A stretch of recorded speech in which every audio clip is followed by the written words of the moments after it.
Chapter 5. A Prophetic Pregnancy.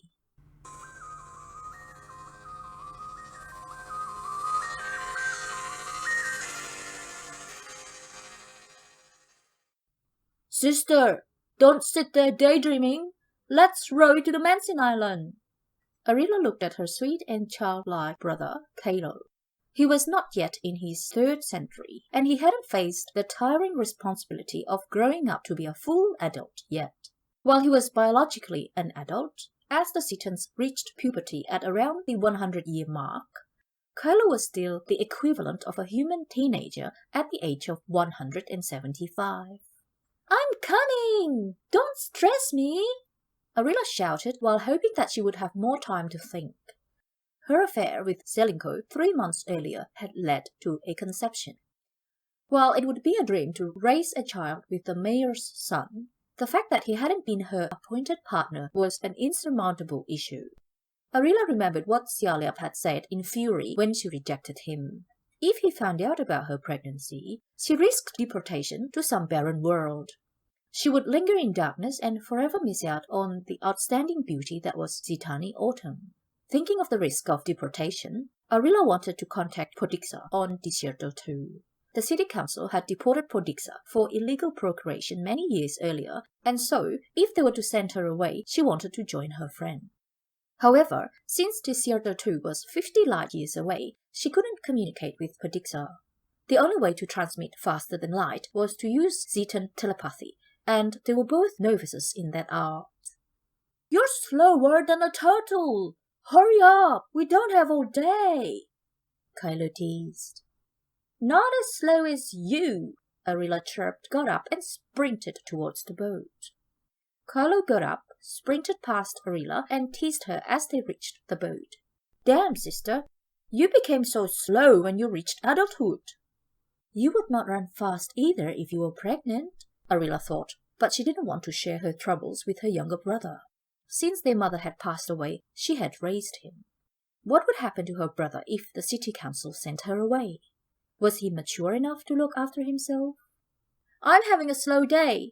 I'll beat you next time, Arila said and got on the rowboat. Cool. I can't wait to watch the double sunset at Mansion Island. It will be amazing, Kylo chirped. The double sunset was an event that only happened twice per year at Zetani. It happened at the spring equinox and the autumn equinox.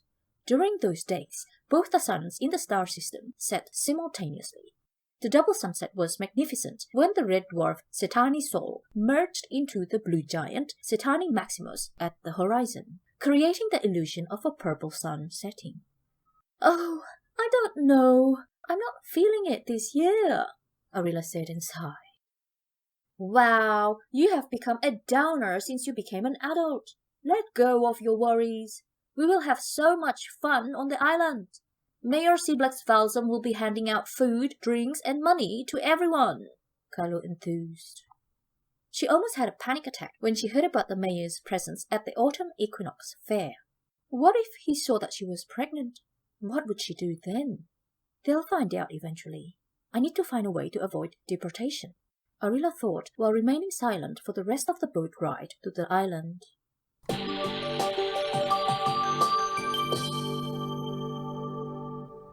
Arila enjoyed the food, the drinks, and the circus performances when she saw something that broke her heart. She saw Zelenko together with his father and his fiancée, Shawana. Arila studied her rival for Zelenko's love, and what she noticed made her feel sick.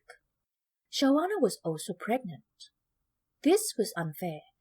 Shawana's tryst with Zelenko would help her rise to prominence, while Arila risked deportation to some desolate hellhole.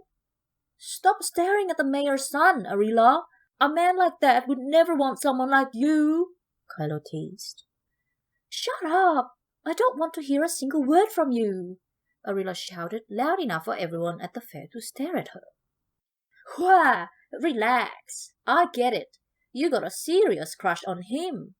I'll be at the archery range. Meet me there when you have calmed down, Kylo said and rushed off. Feeling how everyone stared at her, Arila hurried to her rowing boat and left the island.